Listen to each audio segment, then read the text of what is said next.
उसी पद से मामा जी बहन मानने लगे, तो अवध के लोग मामा जी कहने लगे। जानकी जी को अपना बेटी मानते थे।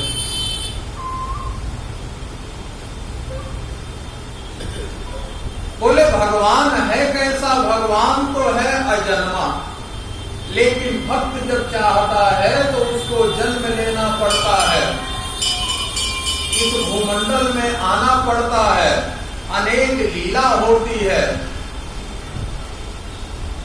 तेने ब्रह्म हृदय आदि कवये मुह्यन्ति यति सूर्यः तेजोपायति निदाम यथा विनिमयो यत्र हति सैनगो मिथा। यह दुनिया की तीन अवस्था है। हम जितने लोग हैं, हम लोगों की तीन अवस्था है। जागृत, इस समय हम जगे हैं, हम कथा कहते हैं भगवान के सानिध्य में। आप लोग भगवान के सानिध्य में भागवत कथा सुनते हैं। सुसुप्ता, सुसुप्ता क्या है? जिसको कहते हैं क्षणिक पाप।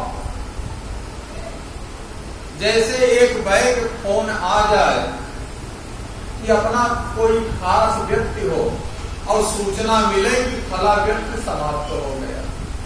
बात झूठी है, लेकिन जब तक सच्चाई का पता नहीं लगेगा तब तक कष्ट पहुंचेगा। इसको सूक्ष्म पाप कहते हैं। फला व्यक्ति खत्म भी नहीं हुआ, हमको कष्ट भी पहुंचा, यह सूक्ष्म पाप है। स्वप्न, स्वप्न क्या है? मान लो सोए हो, सोते समय स्वप्न देखते हो कि हम लखपति हो गए, तो जब तक जगोगे नहीं तब तक तो लखपति हो। या सोते समय स्वप्न देखते हो कि हम कंगाल हो गए, तो जब तक जगोगे नहीं तब तक तो कंगाल हो। यह स्वप्न है, लेकिन जागने के बाद स्वप्न है। और शास्त्र कहता है कि यह तीनों अवस्था स्वप्न ही है। क्या आज के 100 साल पहले आप में से कोई यहां था? किसी के दादा बाबा भी नहीं थे।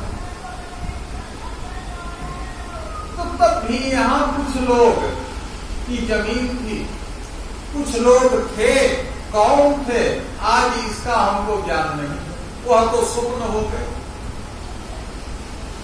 और 100 साल के बाद बच्चे कहाँ जाएंगे, इसका भी हमको ज्ञान नहीं। ते अभी स्वप्न हुआ। तो संत कहते हैं कि यह तीनों अवस्था स्वप्न ही है। कल से कथा, आज 2 दिन हुआ कथा का, 2 दिन पहले कथा स्वप्न था। 2 दिन कथा संपन्न हुआ, 5 दिन आगे होगा, 7 दिन के बाद कथा स्वप्न होगा। लेकिन यह सही मालूम कैसे पड़ता है?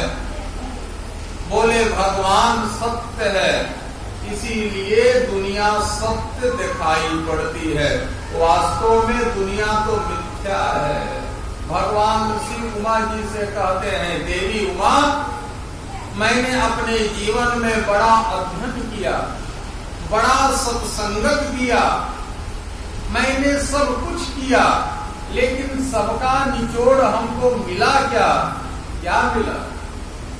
आप लोग बोलिएगा। उमा कहूँ मैं अनुभव अपना,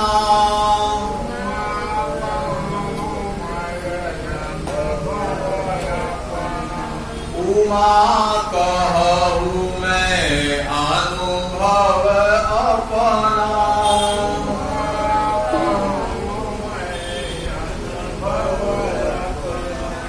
सत है हरि भजन जगत सब सपना।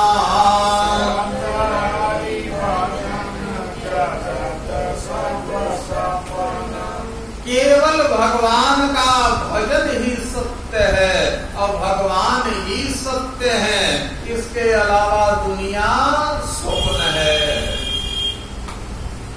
स्वप्न भगवान शिव का वाक्य है।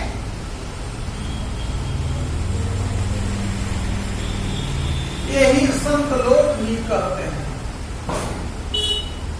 कि केवल भगवान और भगवान का गुणानुवाद ही सत्य है। इस सत्य को जो पकड़ लिया वह तो जान लो सत्य में समाहित हो गया, बाकी सब एक स्वप्न है, दुनिया असत्य है, कुछ नहीं है। धामना स्वेन सदा निरस्त कुहकम। ठंडक के महीना में कुहेसा पड़ता है। कुहेसा इतना भयानक पड़ता है कि सामने कुछ दिखाई नहीं देता है। सामने गड्ढा है लेकिन दिखाई नहीं देगा। व्यक्ति को चोट आ जाती है, चोट लग जाती है न दिखाई देने से। वैसे हम भगवान के हैं, भगवान बिल्कुल पास में है। जीव भगवान का अंश है, हम भगवान के अंश हैं, लेकिन माया इतना बेजोड़ है, माया ऐसी जकड़ के पकड़ ली है कि भगवान तो दिखाई देते ही नहीं। बिल्कुल बगल में है लेकिन भगवान नहीं दिखाई देते, केवल माया ही दिखाई देगी।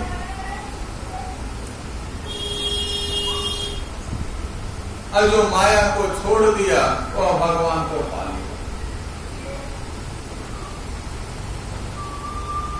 अब माया का पूछ है ममत्व। माया भी छोड़ने का अनेक सिद्धांत है। सबसे उच्च सिद्धांत तो यह है कि पैसा से कोई मतलब ही नहीं।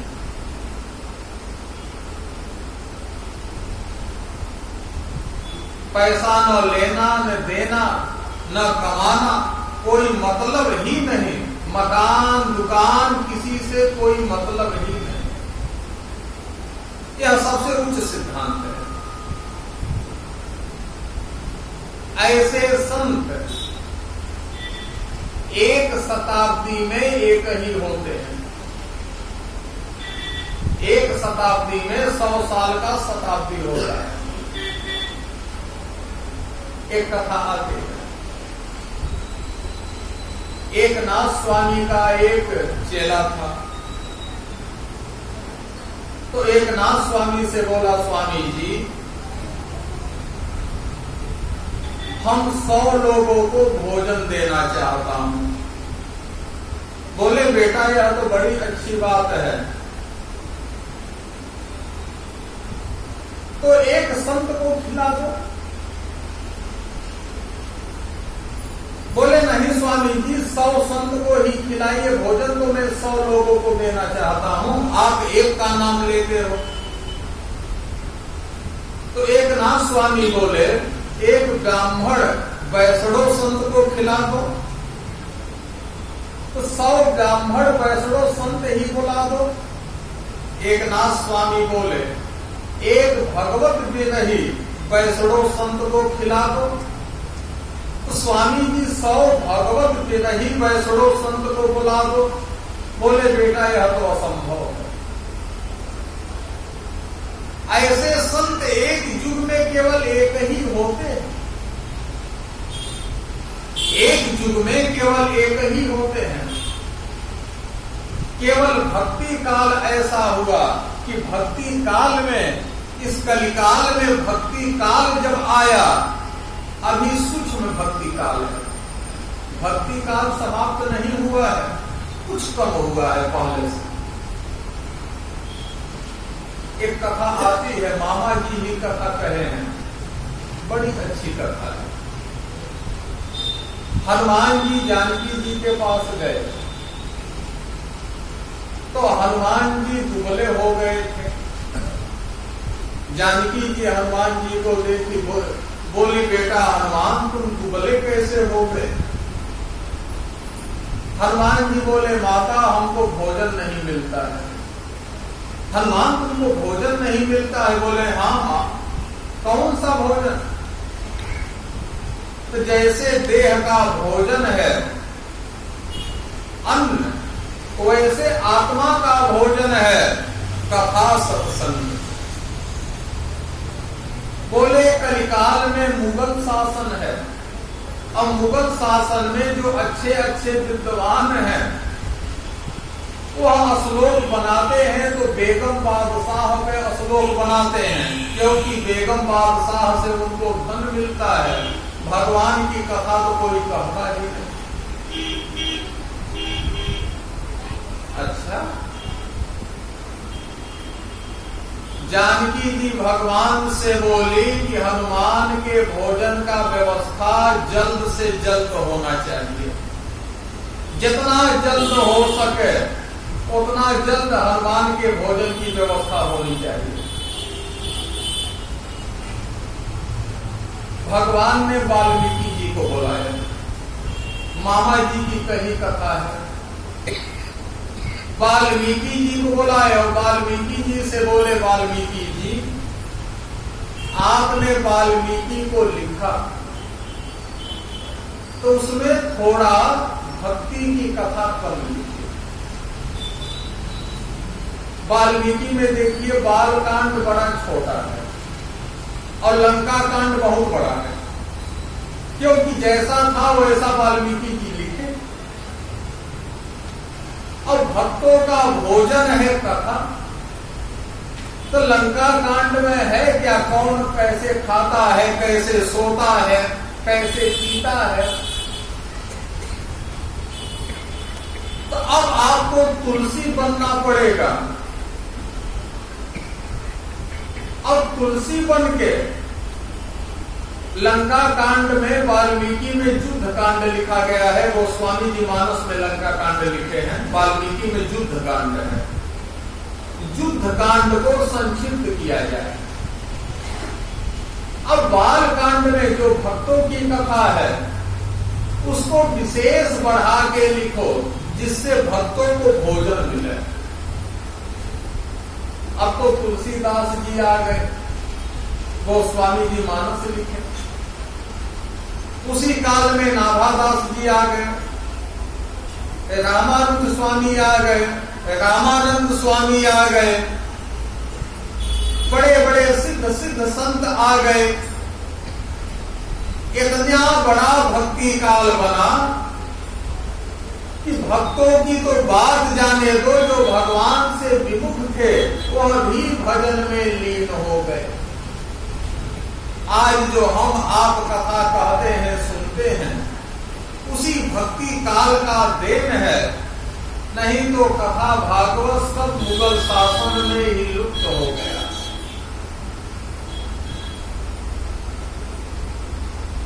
यह भक्ति काल है। भक्तों के भोजन के लिए भक्ति काल बनाया गया। तो हम माया को पकड़े हैं, भगवान तो बगल में है। माया को छोड़ दे, भगवान मिल जाए। लेकिन धामना स्वेन सदा निरस्त कुहकम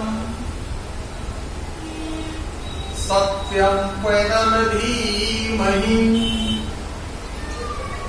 उसको पकड़ना इतना आसान नहीं है। भागवत का अगला श्लोक, निगम कल्पतरो गलितम फलम सुख मुखामिततो संयुतम पिबत भागवतम रसमालयम मुहुर्हो रसिका भुवि भावुका। भागवत वेद का पका हुआ फल है। गलितम फल। इस फल की विशेषता क्या है? फल को कैसे जाना जाए कि फल खट्टा है कि मीठा? बोले सुख मुखामित दव संयुतम। भागवत का तुलना व्यास जी कल्प वृक्ष से की है। कल्प वृक्ष की विशेषता क्या होती है कि आपके मन में भाव आया कि हम लखपति बन जाए तो लखपति बन जाओगे। आपके मन में भाव आया कि मकान 5 तल्ले का बन जा तो मकान 5 तल्ले का हो जाएगा। जैसा मन में भाव आएगा वैसा काम होगा। और भागवत भी जैसे सुनो, निष्काम भाव से सुनो, सकाम भाव से सुनो, जैसे सुनोगे हमेशा मंगल ही होगा, कभी अमंगल होगा ही नहीं। इसलिए गलितम फल सुख मुखामित दव संयुतम। फल को कैसे जाना जाए कि खट्टा है कि मीठा? बोले फल का वास्तविक पहचान सुग्गा जानता है। और ऐसा भी नियम है कि सुग्गा जिस फल में अपना मुख लगा दे वह फल मीठा हो जाए। अब ऐसा भी लोग कहते हैं कि सुग्गा उसी फल में अपना मुख लगाता है कि जो फल मीठा होता है। सुख मुखामित दव संयुतम। सुखदेव जी अपने मुख से देख लिए हैं, इस फल में मीठा ही मीठापन है, खट्टापन तो है ही। आगे एक शब्द क्या लिखे? बोले पिबत भागवतम रसमालयम मुहुर होय रसिका हुई भावुका। फल को तो खाया जाता है, न कि पिया जाता है। पीपत शब्द कहां से लिखे? बोले यह फल ऐसा है, न ही इसमें छिलका है, न ही गुठली है, गुद्दा ही गुद्दा है। पीते जाओ पीते जाओ पीते जाओ, कितना पियो। अभी भागवत सुना, उसके पहले भागवत सुना, उसके पहले भागवत सुना। बोले भागवत किसको सुनने को मिलता है? जो बड़े भाग्यशाली होते हैं। अच्छे अच्छे लोग तो चाहते हैं कि हमेशा भागवत ही हो। गोंडा में एक शुक्ला जी है, उनके हर साल में 7-8 भागवत होती है। अब कम से कम 10 महामृत्युंजय। पिछले साल लॉकडाउन था लेकिन तब भी 3 भागवत हो गई। मकान पे भागवत, नैमिष क्षेत्र में भागवत, माघ मेला में भागवत, हमेशा भागवत ही भागवत।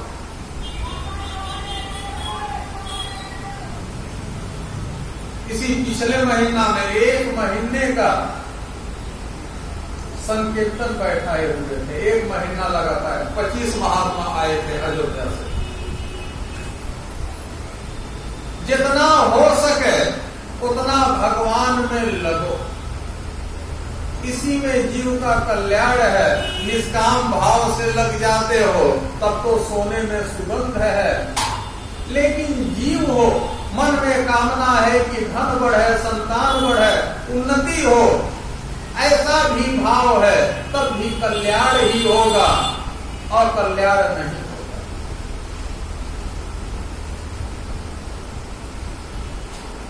यह नियम भागवत में लिखे हैं। पीवत भागवत को हमेशा पियो, हमेशा पियो। पिबत भागवतम रसमालयम मुहुर होय रसिका भुई भावुका।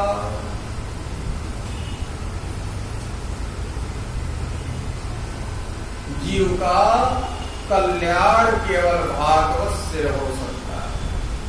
अब भागवत है क्या? बोले भगवान ही भागवत। वह लोग धन्य हैं कि जो भागवत कहते हैं और भागवत सुनते हैं। दोनों बड़भागी हैं। आगे चल के सुखदेव जी सृष्टि की कथा बताए, जिस कथा को आप लोग हमेशा सुनते ही हो। मनु के माध्यम से 3 कन्या उत्पन्न होती हैं। कथा को ज्यादा बढ़ाना नहीं है। जिनका नाम है आकृति, देवहूति, प्रसूति, और 2 लड़के हुए। तो जो बड़ी कन्या है जिसका नाम है आकृति, उसका विवाह रुचि प्रजापति के साथ में हुआ।